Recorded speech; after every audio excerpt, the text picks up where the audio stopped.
How's it going, guys? Sorry if the lighting ain't the best. It's December and we have overcast. But if you're thinking about buying one of these OBS Fords, I would like to give you my thoughts on what you should look for before you decide to commit on buying one. And I'm going to start with the worst thing that I would start by, which would be if you don't have power steering and it ain't holding fluid, the first thing I would check would be the power steering gearbox. And let me show you what that. So this contraption here, they are known to leak through here. Now, the internet enthusiast forums say they're rebuildable, but I've had some that seal blew out. It just, all the fluid drop out of it, and these bolts are, this is almost harder to change than the bushings inside the twin I-beam.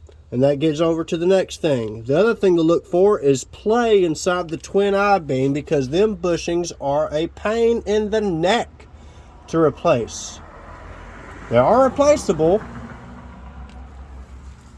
but they're terrible. And while you're checking your twin I-beam, check those too. I'll get a better view of that.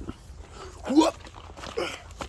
Hope I didn't turn the camera 180 on y'all and the video's upside down. I'll find out when I get to the computer.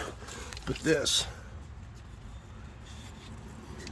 you want to shake the hell out of it, make sure it's tight. Also, these trucks are getting aged, so check to see if your rear main seal is leaking. And if you have a stick shift, check for especially that motor mount, which I know mine's weak. Sorry for all the flipping. These trucks also at this age are prone for these universal joints going out. I've had one buddy of mine, his OBS, it hit the road and we had to build him a new one. Make sure it's still tight on both ends. Also, same thing.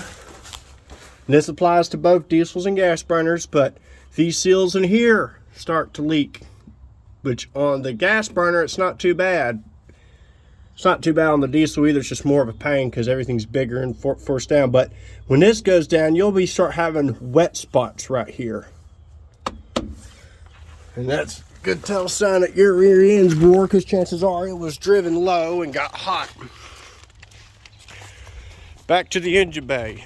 Look for bird nest. And what I mean by bird nest, where some teenager tried to put a bunch of aftermarket stuff in it. Because the putting aftermarket tech gauge, they'll tap into that, and then that right there can cause you to have a misfire. And so just look for anything that doesn't look like it's supposed to be there. As far as your doors, the doors are going to probably hang, but that's easy. These are like $7, these little pins right here. Put new ones in there and then boom, good to go.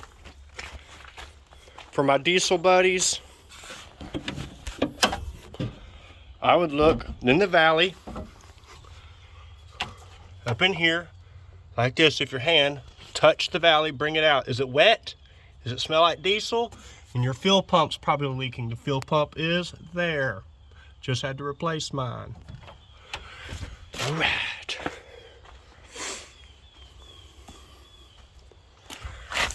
Oh, same thing. Check to see if your universal joints are tight. Check your twin I-beam. Check that. Check your rear main seals, because those cost a lot to replace. But see, just crawling under here, you see if that tire's dry.